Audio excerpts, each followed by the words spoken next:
আমার বাবার কষ্টের জীবন আমি তাকায় তাকায় দেখেছি। বাবায় কোমরে মাজায় গামছা লাগায় মানুষের বাড়ি কাজ করে খানা নিয়ে আসে। এমনও ঈদের দিন গেছে একটা নতুন জামা আমার বাবায় দিতে পারে না। মাঝে মাঝে তাকায় দেখতাম আমার মায়ের কাছে বাবায় বসে বসে কান্না করে। আমি বলতাম, রে ও মা, বাবায় কেন কাঁদলো? মা বলতো, তোরে একটা জামা দিতে পারে নাই, দুঃখে তোর বাবায় কান্না করছে। আমার বাবা মা জীবনে ভালো এলেম অর্জন করতে পারেনি, মাদ্রাসায় পড়তে পারেনি। কষ্ট করে করে, কত কষ্ট করে করে লেখাপড়া শিখাইলে, মাদ্রাসায় পড়াইলেন। আমার চাচা দাদা বলেছিলেন, আর পড়ান লাগবে না, ছেড়ে দাও। আমার বাবায় যদি ঠান্ডা হয়ে যাইতেন, খোদার কসম এই পথে আর আসার কোন সৌভাগ্য হতো না। উজানির জমিনে ঘুমন্ত কারি ইব্রাহিম রহমাতুল্লাহ আলাইহির 11 সন্তানের ছোট সন্তান কারি মনজুর আহমদ রহমাতুল্লাহ আলাইহি আমার আব্বাকে এত ভালোবাসতেন। আমাদের বাড়িতে শত শতবার গিয়েছেন সেই কুয়াকাটা। একদিন কয়, সন্তানটারে আমার হাতে দাও। ঢাকা আসার পরে আমাকে নিয়ে আসলেন কচুয়া মাদ্রাসার ভেতরে। আর ওই উজানির কারি ইব্রাহিম রহমাতুল্লাহ আলাইহির কবরের কিনারায় গিয়া 11তম সন্তান গিয়া আমার আব্বার হাতটা ধরে নিয়ে বলতেন, আব্বা জান, কুয়াকাটার একজন গরিব মানুষ আপনার দরজায় দাঁড়ানো আছে। এই গরিব মানুষটা বড় মুখলেস মানুষ, বড় তাকওয়াওয়ালা মানুষ, আপনার মোহাব্বতের বান্দা। বাচ্চার মতো যেমন বাবার কাছে আবদার করে এমন আবদার করে, আব্বা জান, বাবা জান, এই গরিব মানুষটার সে কবর জিয়ারত করে, আল্লাহর কাছে একটু দোয়া করবেন, আল্লাহর কাছে বলবেন। আব্বা জান এখনো বলেন আর মাঝে মাঝে কান্না করেন। উজানির কারি মনজুর আহমদ রহমাতুল্লাহ আলাইহি, যিনি চরমনাইর বছরে 2 বার মাহফিলের স্টেজে সূরা হাশরের শেষ 3 আয়াত তেলাওয়াত করতেন, যার তেলাওয়াত এখনো ক্যাসেটে শুনলে চোখের পানি ধরে রাখা যায় না। এর নবীর উম্মতের দল। গাছ একদিনে বড় হয় না, আস্তে আস্তে বড় হয়। মানুষ একদিনে ভালো হতে পারে না। উজানির কারি সাহেব, কারি মনজুর আহমদ 11 জন সন্তানের সর্বশেষ সন্তান। আমার মনে আছে বারবার আমাকে নিয়ে দোয়া করতেন, আল্লাহ ওই কুয়াকাটার সন্তানের নিয়ে আসলাম, তুমি তার একজন ভালো আলেম বানায় দাও আল্লাহ। আজকে আল্লাহর কাছে দোয়া করে গেলেন, কিন্তু দেখে যেতে পারলেন না যে হাফিজুর রহমান কেমন হয়ে গেল। আমার হাত আর তার হাত এক জায়গায় নিয়ে এইভাবে উঠায়া উজানি বৈশা ঘরে বৈশা দোয়া করতেন, আল্লাহ আমার হাতের সাথে ওর হাতটাও তুমি কবুল করে নেও। আমি চাইও ভালো একজন আলেম হবে আর একটা বড় মাদ্রাসা করবে।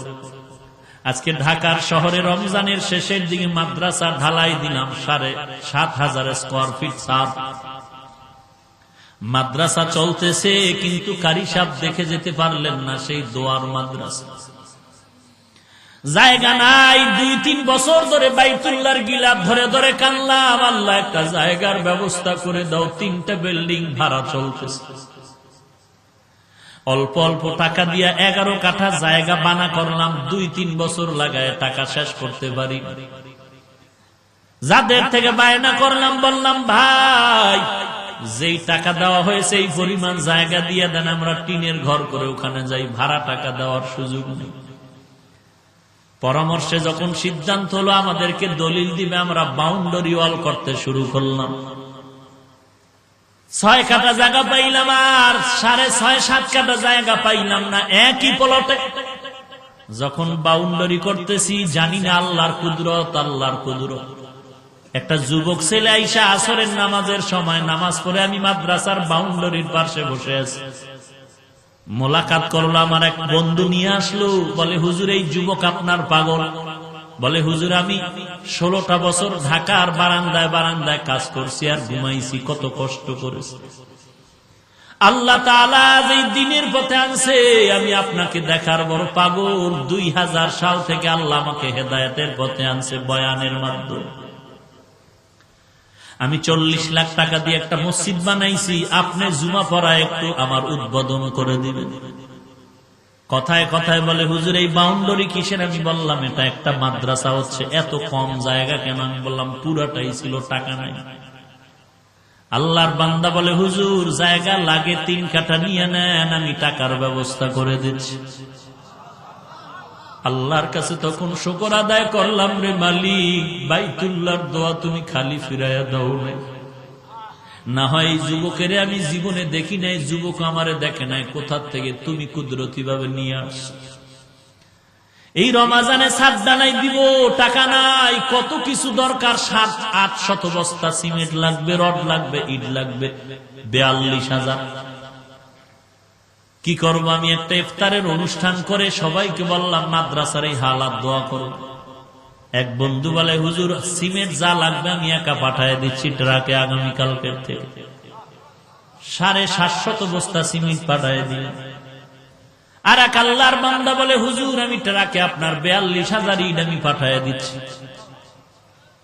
রডের ব্যবস্থা নাই, এক আল্লাহর বান্দা রড দিলেন কিছু, আর এক বান্দা দিলেন। এরকম হতে হতে কাজ হয়ে গেল। দিনের কাজে এরকম বেজে থাকে না যদি ইখলাস নিয়ে চলা যায়। আল্লাহর অভাব নাই, বান্দার অভাব আছে, আমার মাওলার দরবারে অভাব নাই।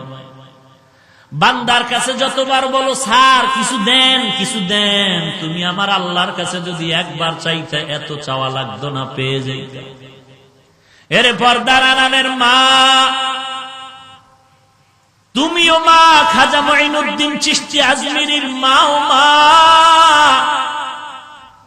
ও কচুয়া এলাকার মা তুমিও মা, বড় পীর আব্দুল কাদের জিলানীর মাও মা, কারি ইব্রাহিম রহমাতুল্লাহ আলাইহির মাও মা।